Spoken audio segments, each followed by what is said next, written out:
As we've reported, House Democrats are heading into the weekend with a victory after passing the Build Back Better legislation in the House this morning. Lisa Desjardins has this report on a long debate and what's in the sweeping legislation. On this vote, the yeas are 220, the nays are 213. The Build Back Better bill is passed. For House Democrats, loud cheers at the end of a long road, as this morning they passed President Biden's Build Back Better Act.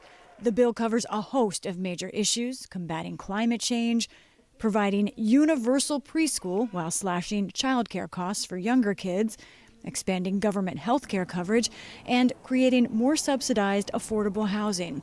In all, some $1.7 trillion in new programs and spending. Democrats provide money for that by increasing taxes on big corporations and the wealthiest Americans. Last night, after weeks of drama, the bill seemed on track for quick passage until the last Republican to speak, House Minority Leader Kevin McCarthy, took the floor. Every page of all this new Washington spending will be paid for or borrowed from you, the American hardworking taxpayer. Technically given 1 minute to speak, as a party leader, McCarthy has the right to go as long as he likes. He turned that 1 minute into 8.5 hours of speaking against the Build Back Better Act, breaking the record set by Pelosi for the longest speech on the House floor. It made history and instantly internet memes. From the House cloakroom next to the chamber, Democratic Congresswoman Alexandria Ocasio-Cortez took to Instagram to mock. Look at all of those different colored ties and haircuts. I have never seen a more diverse Republican Party than the one behind Kevin McCarthy right now. McCarthy spoke until nearly 5:30 in the morning, at times thundering in opposition to the bill. You're celebrating it when inflation is at a 31% height. Gas prices, Thanksgiving, a border that in a few months breaks every record of the last 3 years combined. Sizing up the tactic, House Speaker Nancy Pelosi sent Democrats home and pushed the vote until daylight, when she got her turn to speak. And as a courtesy to my colleagues, I will be brief. After a jab at her Republican rival's speaking time, Pelosi responded. Much has been said on this floor, but the facts are these. Following the vision of President Biden, guided by the expertise and energy of our chairs, members, and staff, we have Built Back Better bill that is historic, transformative, and larger than anything we have ever done before. In the end, Pelosi lost only one Democratic vote, Jared Golden of Maine. On Twitter, he said the bill offered too much help for some of the wealthy and could be better.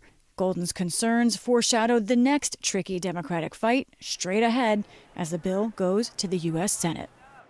And Lisa joins me now after a night of not much sleep. So let's talk about this. As you said, sweeping bill, $1.7 trillion. Let's break out some of the bigger pieces. Talk about what's the largest thing in here. So excited to dig into this and explain it. At the top of the list of many large programs of this is childcare. Combined, the child care and preschool programs together are $400 billion in this bill. Let's take people through that. So that's a big chunk right there. What they would do, this would offer voluntary free preschool for every child in America, ages 3 and 4, and also for the majority of families with kids up to age 5, it would cap their child care costs no greater than 7% of their income. That's a sea change. Now, one thing. States have to opt in to this program. It's a bit like Medicaid. So there's a question of which states would do it, which states would not. But Judy, this child care portion is on an Obamacare kind of scale, even larger than Obamacare potentially. If many states sign up, Republicans say that's the problem. They say it's a sweeping program, too much government, and they say it could hurt the child care industry if it's not done well. So I'm going to have you break out another piece of this, and that's climate change. We know what a priority that is for Democrats. What does the bill do to address that? Judy, this bill has climate change in almost every section. There are 55 at least different programs dealing with climate in this. But I want to talk about sort of overall some of the biggest items. Overall, this bill spends over $500 billion, $550 billion to be exact, on climate. There are tax credits in here for energy efficiency in your home, in your workplace, new kind of electric cars, even electric bicycles are in here. There is a limit on methane gas that would go into effect in 2023. There would be a cost to industries that emit too much methane gas under the current form of the bill. We'll have to see if this remains in it. Then there is also the Civilian Climate Corps. That's a big thing that Senator Bernie Sanders has wanted. Interesting, Judy, that would be young people doing climate projects across the country. It would be part of AmeriCorps. AmeriCorps' budget right now, $1 billion. The budget for this, $15 billion. It would make AmeriCorps a much larger industry, a much larger department. It would change the nature of what it does. And focused on climate. So Lisa, this obviously comes with a price tag, and you were talking about that last night, but we now know more about the price tag. What can you tell us? We were just getting that information as we were going to air last night, so I'm really glad to be able to talk more about this.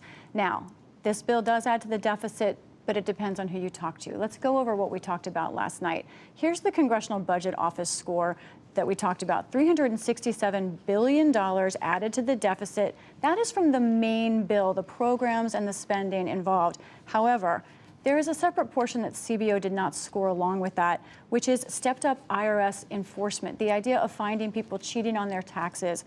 CBO estimates that that part of the bill could bring in over $200 billion.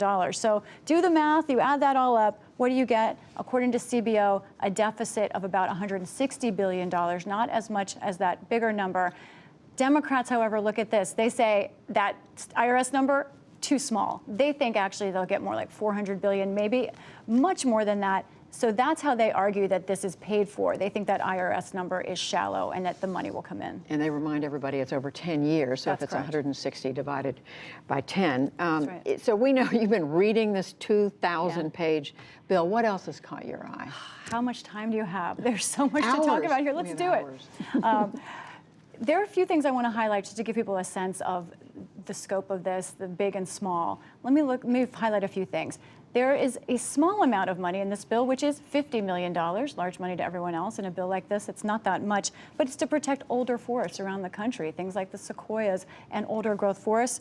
Also something that's in here that one of our producers, Tess Conciatori, spotted, payroll credits for local newspapers and journalists to try and encourage local news again. And then also something I want to talk about that I spotted.